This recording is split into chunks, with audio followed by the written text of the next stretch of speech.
Here we go now. Here we go now. So what's the scenario? Here we go now.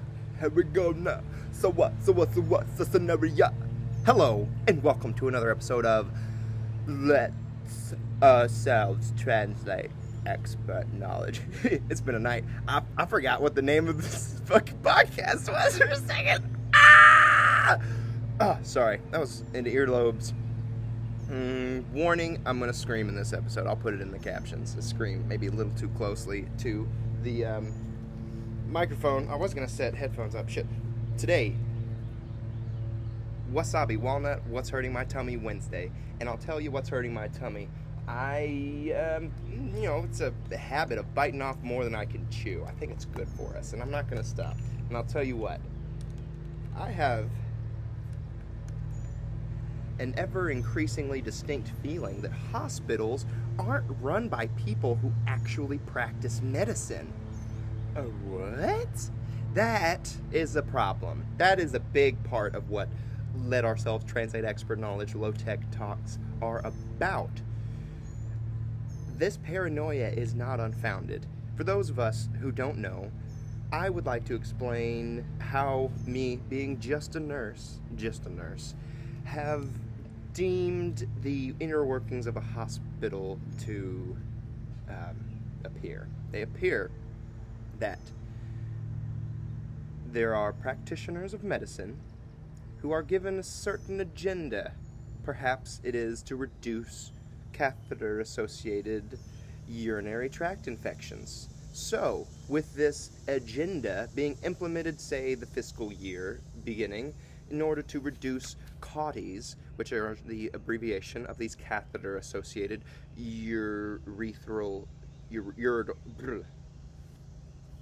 urinary tract infection caused by the hospital, charged by Medicare to the hospital. A product gone wrong. Some patients can't avoid having these UTIs. Some patients have chronic Foleys and have to have them replaced. So this can get in the way of best practice. You're encouraging physicians and practitioners to remove Foley catheters inserted into the bladder to help allow fluid volume recognition and actual treatment of the patient early because it looks good on the books. Okay, I see you're not quite following me in the dangers of this, and perhaps I'm not being clear enough. Physicians practice a thing called best practice. They want to do the best possible job, so they're thinking in a way that will maximize a patient's health well-being. This is what I thought. What ends up happening is a little thing called planned obsolescence. And it happens with every product. You have a knob in your car. It's made of some cheap plastic. It could be reinforced metal like it was in the 60s and the 50s, but it's too heavy, it damages kinetic. This is a broad brush. They could make the knobs inside out of metal and not suffer through the crash risk that they say is the reason the shell of the car is no longer metal. I know, it's hard to follow. Anyways, things aren't planned to last forever. In consumer world, capitalists, there's three ways to make more money. Is to get a new customer and to get that customer to buy more things, or to get that customer to buy the same thing again. In order to get the same thing bought again, it has to break. So in healthcare, that becomes what happens. Vasculature, your blood vessels, they can break down. They can get used up and become obsolete little by little. This is the big one that was mentioned yesterday, and why I think businesses need to step the fuck away from healthcare and let practitioners run a hospital and see how well it works. I'd like to continue. I know I'm just a nurse and just starting into this in 4 years, and I don't really know exactly what's going on, but I don't think businesses are appropriate in deeming human lives as planned obsolescence. And I say this because there's small motions towards that. It's not drastic. It's not like you're saying that a person has an expiration date and has to be taken off the shelf, but there are outside external forces deciding when the patient gets de-escalated with their product. The catheters in your urethra, that's one. The big one that we talked about yesterday is the de-escalation of central lines.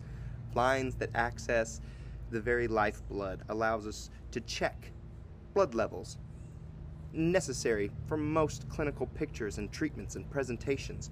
If not with this central line, you hope you can draw it from a peripheral. Otherwise, you're going to have to stab the patient over and over. Best defense against infection is intact skin. And what do we do when you come to the hospital? Well, we break it. We do it over and over.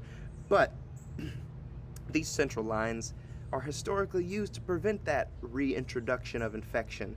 If we teach practitioners, bedside nurses, appropriate techniques, monitor these techniques, we can reduce the fear of what was mentioned yesterday, CLABSIs, central line associated blood source infections brought about by infected central lines.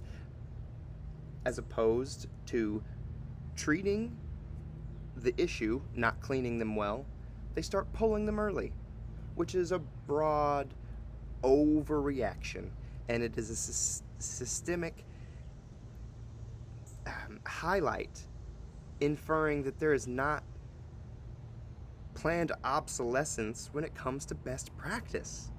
I know this is a convoluted podcast, but it's been hurting my tummy, and it still is, and it will, because I am not unfounded in this paranoia that people who don't practice medicine are running hospitals. We gotta change that. If it hurts your stomach, let me know. Let me know. Help me out. Talk to me. Reach. Because we have to. There are no aisles. There's units. We need to stop looking at this country in two poles, bipartisan left and right, and look at it in right and fucking wrong. Yeah, it's an early Forgive My Foul Mouth Friday teaser. See you guys then. Unforgivable.